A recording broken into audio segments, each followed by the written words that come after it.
Good morning, Tiyo. Good morning, Tiyo. Alis si Papa today. Oo, alis si Papa today. Sama ikaw. Huwag ikaw sumama.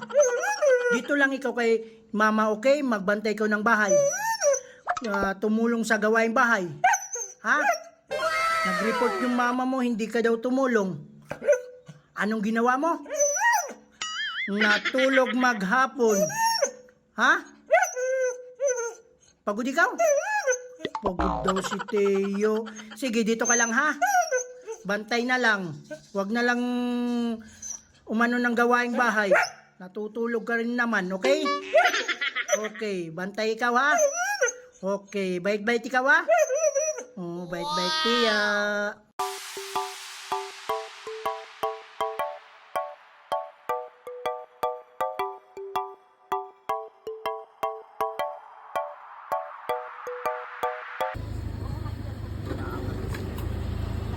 Doon sa kabila kaya lagyan na ano, yung dyan.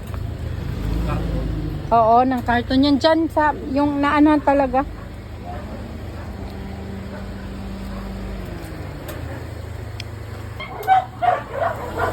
Ay, ganun pa din. Ay, ganun pa din.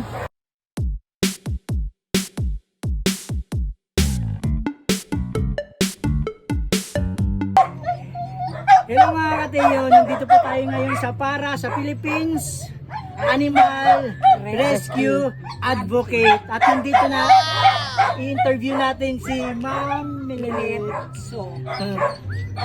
Ma'am, mga ilan pong aso yung nandito? At saka may yung mga cats natin. Meron kaming 85 na malalaking dogs.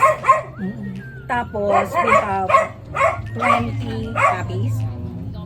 We have, at ang pusa naman, meron din kami kasing cattery na 40 cats. Meron din kaming isolation sa mga bagong cats, mga 30. Bali 70 yung cats namin, kasama yung mga bago. Kasi naka-isolate yung mga bago. Yun po, ang ano namin. Kaya ang ano namin, ang mga aso namin, mga hundreds din. Okay. Mga kailan po ito nag-umpisa yun?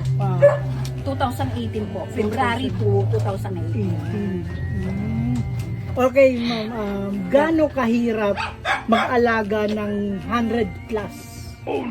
Ang pinakamahirap po yun, yung wala kang budget kasi ang pera mo lang, ang dumadating lang na donation para lang sa food nila.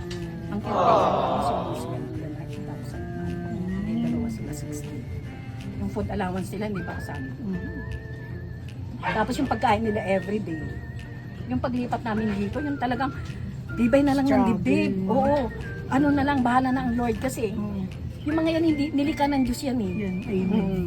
Hindi yan pababayaan. Siya ang, may mga dumadating lang. Imagine ito, nag-start kami for 180,000.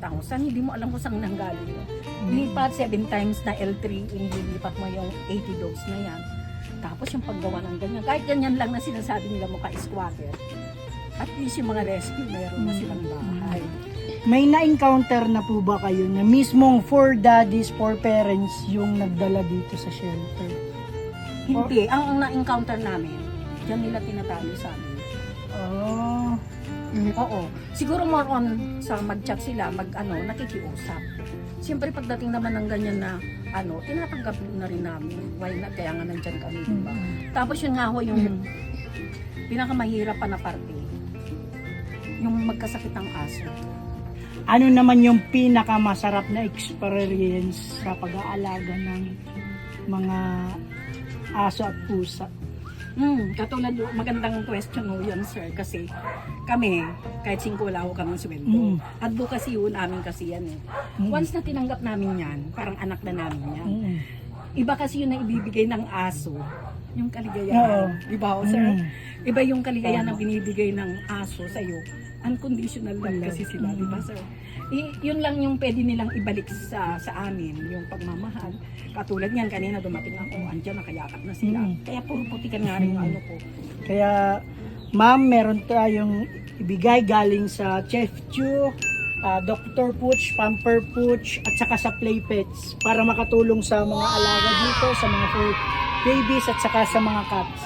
I hope makatulong ito ma'am na yung mga product na to. Tapos mga kateo, pag bumili kayo ng mga ganitong product, para na rin kayong nakatulong sa mga stray dogs at saka stray cats. Andito yung Chief Chew, Pamper Pooch, Dr. Pooch at saka Play Pets. At saka ito mga katiyo, available na po ito mga katiyo sa Robinson Supermarket, SM Supermarket, Walter Mart at saka Pet Express at saka Pet Body. Try nyo sa mga malapit na mga mall, baka available na mga katiyo yung mga product na to. Kaya Mikulas Corporation, thank you so much sa inyo. Thank you so much. Pwede yung magpasalamat sa lahat ng kakulab na ni Sir Romeo. Teo, si Sir Teo. Lahat ng kakulab niya, lahat po ito. Makaasa ho kayo. Kasi yung pagtulong nyo sa mga kawawa, yung mga voiceless, pagpapalain ho kayo. God bless. Amen. Thank you, ma'am. Thank you.